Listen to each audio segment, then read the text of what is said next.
Hi guys, I'm the Kludge, and I have a few words to say about RWBY. First of all, I am a late arrival to this series. I only started watching in earnest around the release of the first episode of Season 5. I'd been recommended the series by a dear friend of mine a few years ago, and I gave it a shot. I started from the beginning, and made it about to the scene where we meet Jean, and decided that I didn't like it. I liked the characterization of the main four, and the action was great, but the events made me cringe, and I really thought where the story seemed to be going was too cliched, and it really struck me that this was going to be a really stupid show. Fast forward a few years, and I'd seen dozens upon dozens of AMVs.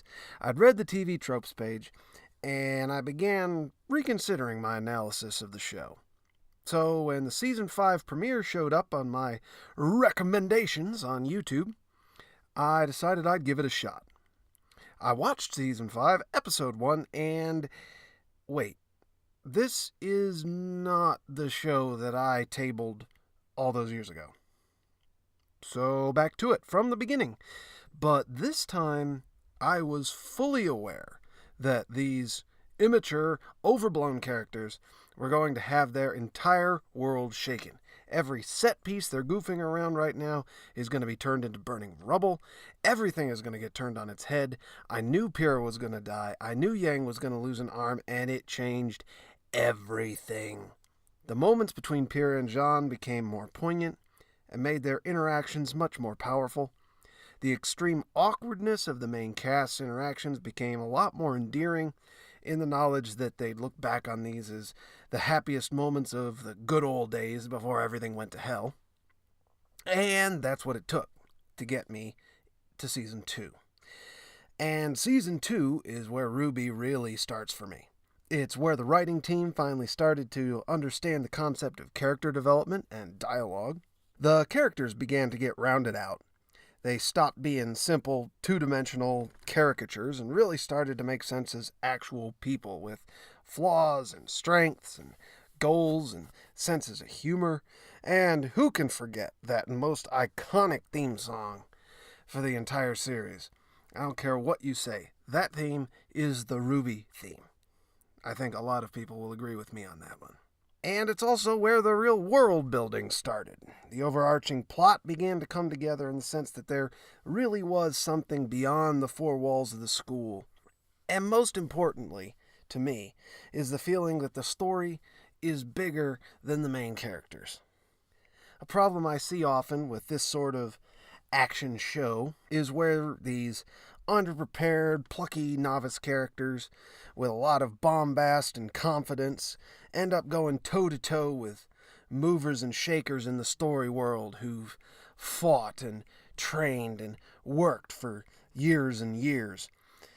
And it ends up trivializing the problems that are faced by the people in the world. These little kids just come out of nowhere and fix everything. Well, gosh, what the hell's your problem? But here, that's something I like about the world built in RWBY. The main characters are extremely noteworthy for their skill. But if they were to do something stupid, it's clear that they'd get turned into a smear on the wall. As a matter of fact, this volume puts the main four into some very, very tight scrapes, and against enemies that are decidedly not the prime movers of the story.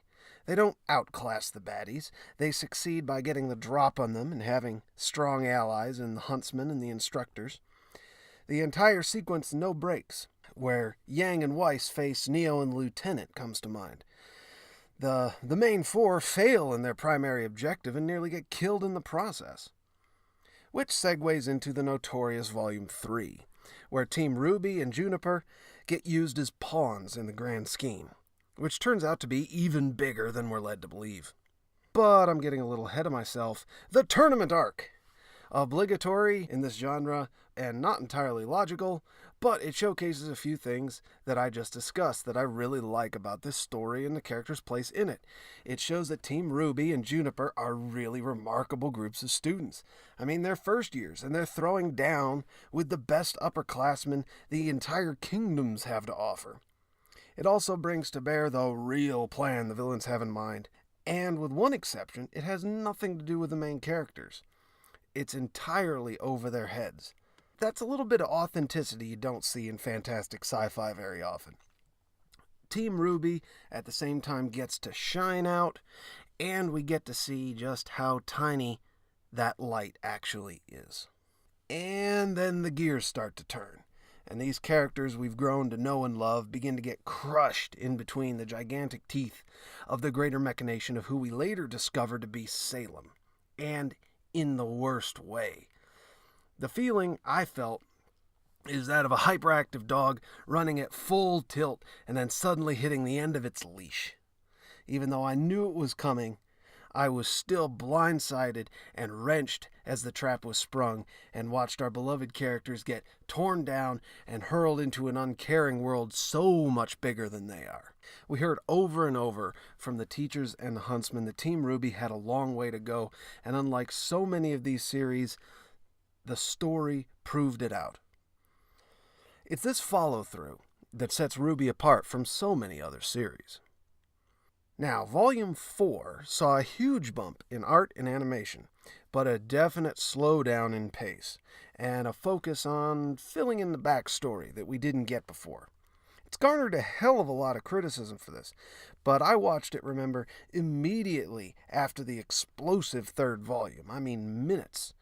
To me, it was a welcome decompression, and it filled in a lot of the holes while digging new ones to nose around in.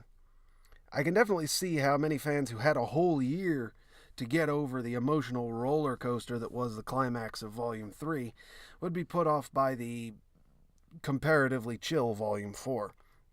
All the same, I enjoyed it, and watching our beloved characters recover each in their own way from the devastation of the fall of Beacon is satisfying and, more importantly, substantial. If there's anything that earlier volumes of RWBY lacked, it's substance.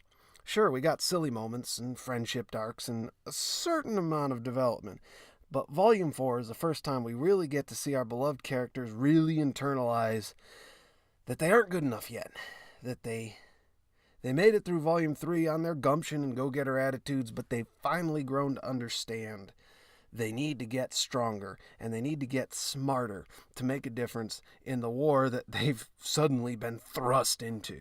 And their hot-bloodedness isn't going to keep them or those that they care about safe. The expansion on the villains in Volume 4 is also something I was glad to see. Although we still don't see the biggest picture, the new menagerie of evildoers looks fascinating and very entertaining.